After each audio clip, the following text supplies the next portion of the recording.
Ustedes recordarán los análisis de circuito en corriente continua por las leyes de Kirchhoff, que estaríamos hablando de tensiones de nodo, resolución por tensiones de nodo, por corrientes de malla, por sustitución, son los métodos de resolución de los circuitos.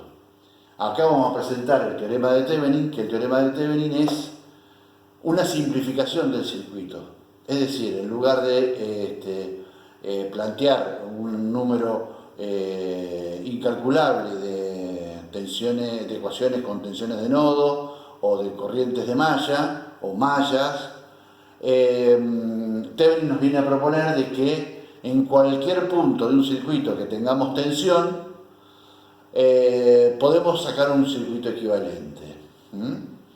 En este caso lo vamos a enseñar a través de un ejemplo.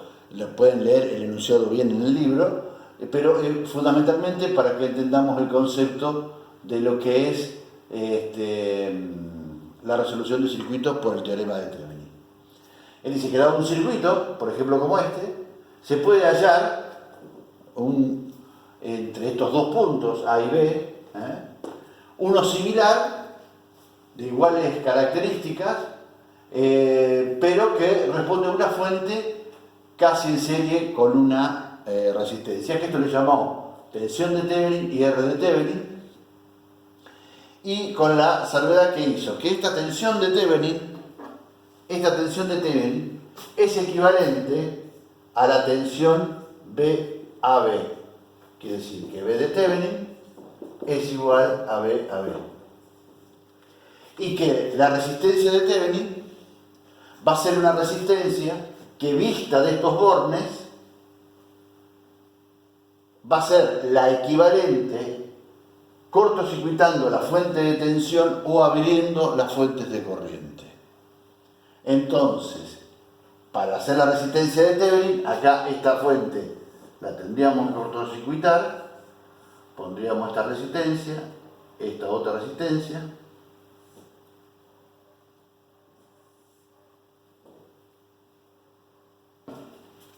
esta otra resistencia,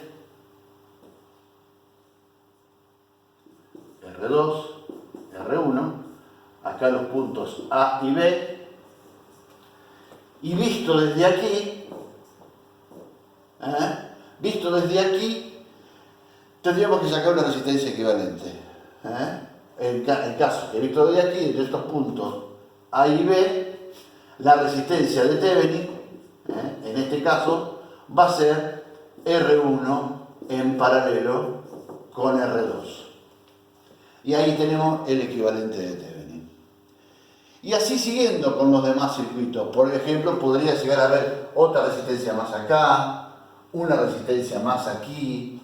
En fin, todo depende de la complejidad con que lo querramos hacer, pero la idea es que nosotros vayamos cortando los circuitos de manera de simplificarlos y a partir de ahí sacar los equivalentes y ahí determinar alguna corriente o alguna tensión que querramos en un circuito mucho más aguas abajo. En este caso, por ejemplo, se podría llegar a dar de que este circuito que está acá no terminara ahí, sino continuara con una resistencia acá, otra resistencia acá, otra resistencia aquí, y así siguiendo con otra resistencia aquí, otra resistencia aquí, y así siguiendo. Pero nosotros cortamos el circuito de esta manera y sacamos el equivalente. Después que sacamos el equivalente, ahí volvemos a poner algunas de estas resistencias, por ejemplo aquí, estas dos, y volvemos a hacer Thevenin entre estos dos extremos. Volvemos a hacer acá otro A' y B' para volver a sacar de acá un equivalente de Thevenin y volver a achicarlo al circuito. Y así llegar, por ejemplo, hasta una resistencia N, en donde nosotros queremos saber su potencia y o su corriente, en fin, alguna de las cosas. Este sería el equivalente de Thevenin. Es decir, La tensión de Thevenin del circuito, repetimos, es una tensión que se encuentra en los bornes del circuito que nosotros real que cortamos, es la tensión medida en esos bornes, y la resistencia de Thevenin que vamos a poner en el circuito equivalente es la resistencia vista desde esos bornes, no desde la fuente, que es lo que estamos acostumbrados a hacer, sino desde esos bornes, la resistencia de Thevenin. Es decir, cortocircuitando la fuente de tensión, como esta, y en el caso de que tengamos una fuente de corriente, como esta, con una resistencia aquí, esta fuente tendría que estar abierta, digamos, con esta fuente abierta de corriente, y